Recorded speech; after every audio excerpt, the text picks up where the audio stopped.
नमस्कार, news room में आप सभी का स्वागत है। देश में राष्ट्रीय स्तर पर समान नागरिक संहिता लाए जाने की बढ़ती मांग के बीच all India Muslim personal law board ने सरकार से मांग की है कि वह इस दिशा में बढ़ने का इरादा पूरी तरह छोड़ दे। हम आपको बता दें कि एक और जहां कुछ बीजेपी शासित राज्य समान नागरिक संहिता के संबंध में आयोग का गठन कर उसे इस संबंध में अपनी सिफारिशें देने को कह चुके हैं, तो वहीं पिछले सप्ताह केंद्र सरकार ने संसद को बताया था कि 22वां विधि आयोग समान नागरिक संहिता से संबंधित मामले पर विचार कर सकता है। केंद्रीय विधि और न्याय मंत्री किरेन रिजिजू ने राज्यसभा में एक सवाल के लिखित जवाब में हालांकि यह भी बताया कि समान नागरिक संहिता लागू करने पर अभी कोई निर्णय नहीं लिया गया है। हम आपको बता दें कि समान नागरिक संहिता भारतीय जनता पार्टी का एक प्रमुख चुनावी मुद्दा रहा है। बीजेपी पिछले लोकसभा चुनाव के दौरान अपने चुनावी घोषणा पत्र में किए गए कई प्रमुख वादों, मसलन अयोध्या में राम मंदिर निर्माण, जम्मू कश्मीर से 370 हटाने जैसे कई प्रमुख वादे पूरे कर चुकी है। इसलिए माना जा रहा है कि 2024 के लोकसभा चुनाव से पहले बीजेपी सीएए के नियम बना सकती है, समान नागरिक संहिता और जनसंख्या नियंत्रण कानून ला सकती है। इस बारे में तमाम तरह की अटकलें और अफवाहें भी चल रही हैं, जिसको देखते हुए यह मुद्दे इस बार all India Muslim personal law board की बैठक में छाए रहे। उत्तर प्रदेश की राजधानी लखनऊ में हुई बैठक के दौरान लॉ बोर्ड ने मुसलमानों से पूरी तरह शरीयत पर अमल करने की अपील भी की। बोर्ड ने मोदी सरकार से समान नागरिक संहिता का इरादा छोड़ने का अनुरोध करते हुए कहा है कि देश के संविधान में हर व्यक्ति को अपने धर्म पर अमल करने की आज़ादी है।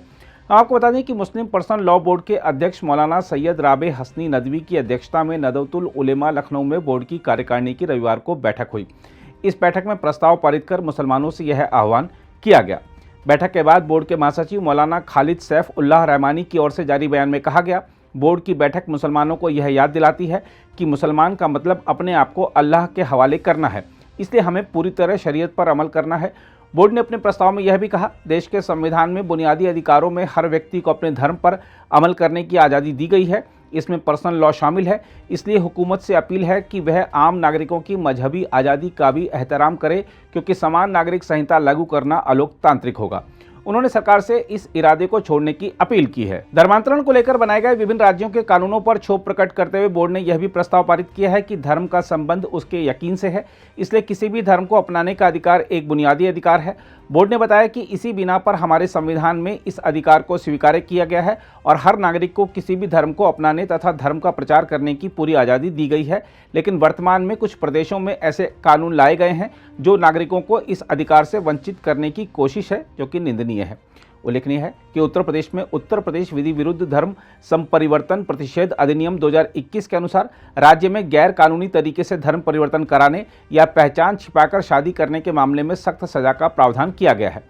All India Muslim personal law board ने यह भी प्रस्ताव पारित किया है कि इबादत गाहों से संबंधित 1991 का कानून खुद हुकूमत का बनाया हुआ कानून है, जिसे संसद ने पारित किया है, इसलिए उसको कायम रखना सरकार का कर्तव्य है और इसमें देश का फायदा भी है। बोर्ड के महासचिव रहमानी ने 1991 के कानून की याद दिलाते हुए बताया कि यह उपासना स्थल अधिनियम 1991 को बरकरार रखने के लिए बोर्ड पैरवी कर रहा है।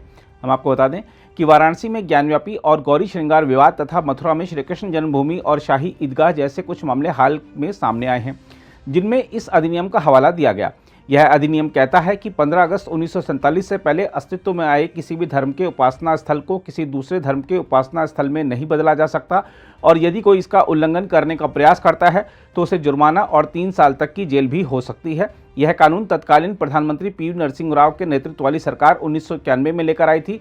यह कानून तब आया जब बाबरी मस्जिद और अयोध्या का मुद्दा बेहद गर्म था। बोर्ड की बैठक में मुसलमानों से अधिक संख्या में अपने शैक्षिक संस्थान कायम करने तथा आधुनिक शिक्षा के साथ साथ सभ्यता और संस्कृति की सुरक्षा को भी यकीनी बनाने की दिशा में काम करने की अपील की गई है।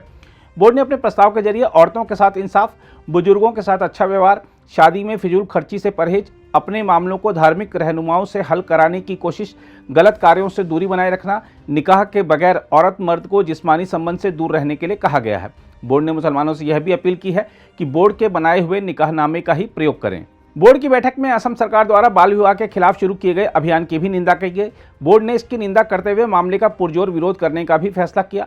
हम आपको बता दें कि असम के मुख्यमंत्री हिमंत बिस्वा शर्मा ने शनिवार को कहा था कि राज्य पुलिस द्वारा पिछले दिन से शुरू किया गया बाल विवाह के खिलाफ अभियान 2026 में अगले विधानसभा चुनाव तक जारी रहेगा।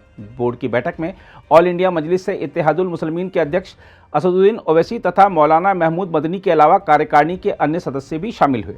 आइए देखते हैं बोर्ड की बैठक के बाद सदस्यों की क्या प्रतिक्रियाएं रही। देखिए, यूनिफॉर्म सिविल कोड के सिलसिले में ये सिर्फ हमारी राय तो है ही जो है, यानी all India Muslim personal law board की और मुसलमानों की। उसके साथ हमारी राय ये भी है कि ये मिली जुली तहज़ीब का मुल्क है और सदियों पुराना मुल्क है। यहाँ लोग अपनी तहज़ीब, अपने कल्चर, अपने मज़हब की आज़ादी के साथ सदियों से ज़िंदगी यहाँ बसर करते हैं और वही हमारा कॉन्स्टिट्यूशन कहता है। अगर हमने कॉमन सिविल कोड के निफाज के लिए आगे बढ़ने की कोशिश की तो हमारा जो समाजी ढांचा है, हमारा जो समाजी खाका है इस मुल्क का सदियों पुराना, मुख्तलिफ़ तहज़ीबों और मुख्तलिफ़ मज़ाहिब का, उसको नुकसान पहुँचने का ख़तरा रहता है। इसलिए हम लोग हमेशा कॉमन सिविल कोड का विरोध करते हैं, उसके अगेंस्ट रहते हैं, ताकि इस मुल्क में जितनी भी इकाइयाँ रहती हैं, हिंदू, मुसलमान, सिख, ईसाई और जितनी तहज़ीबों और रिवायात के लोग हैं, वो इस मुल्क में सदियों से जिस तरह अपने मज़हब, अपनी रिवायात के साथ ज़िंदगी गुजारते चले आए हैं, उस तरह यहाँ ज़िंदगी गुजारें।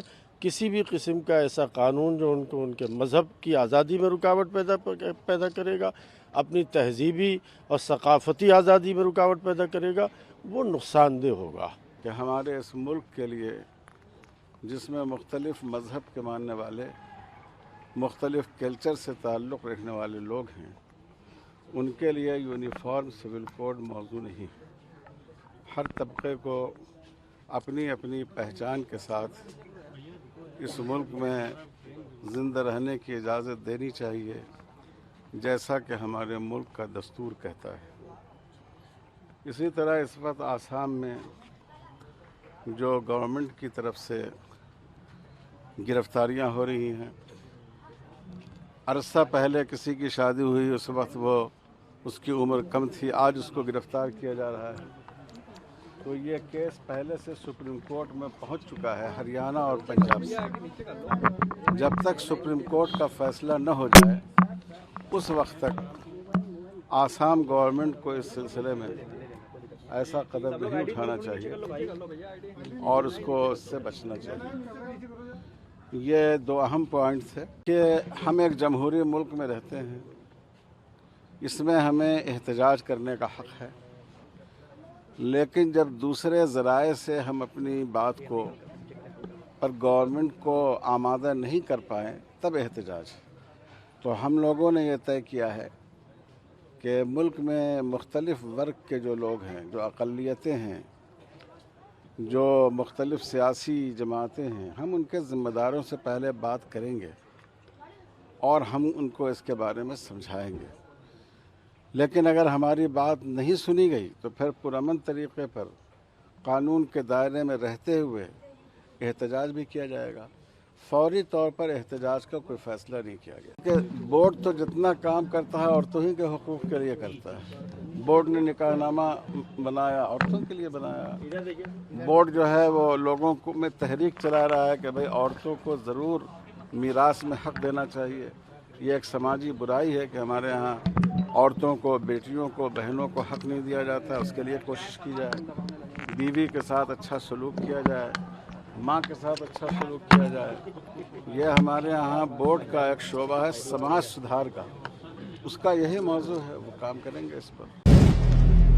अगर आप भी लेना चाहते हैं देश दुनिया की तमाम जानकारी तो आज ही सब्सक्राइब करें हमारे चैनल को।